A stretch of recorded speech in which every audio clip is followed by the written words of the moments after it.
And what was it? Actually, I got this pulled up in terms of like the quick report. So Binance declines to say where it's based. They don't disclose basic financial information such as revenue, profit, cash reserves.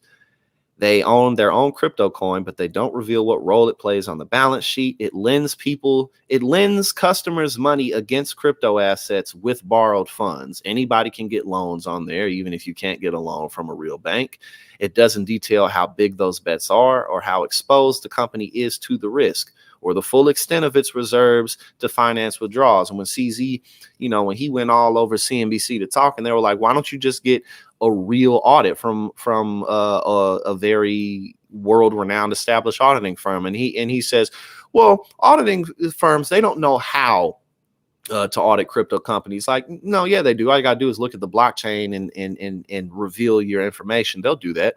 Auditing companies audit extremely complicated companies, extremely complicated operations that don't have a blockchain to look at.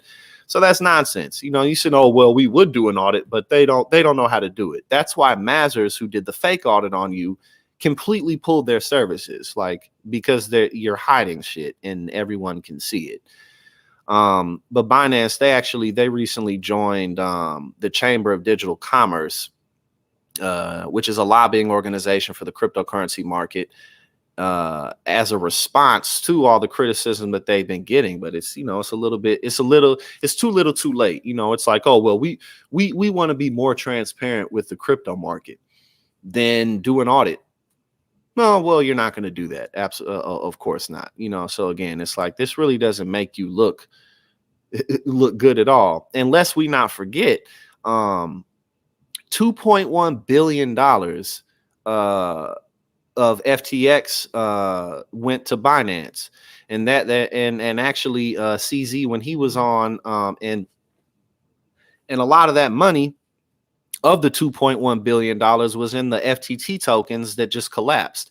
And when CZ was on CNBC, he was talking about how they, up until recently, he'd actually forgotten about $580 million worth of FTT tokens that Binance had left over from the transaction. So it's like, okay, so y'all are the biggest crypto exchange platform in the world, and you just willy-nilly forget about $580 million worth of tokens.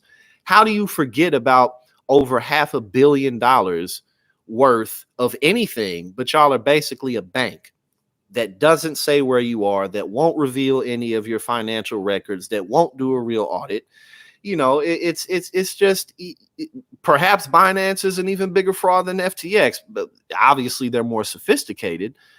But again, it's like, y'all got, and they just, what did they just purchase? They just spent $1 billion on Voyager, which just collapsed. So it's like, where are y'all getting this money from? Whose money is this? It's probably customer money.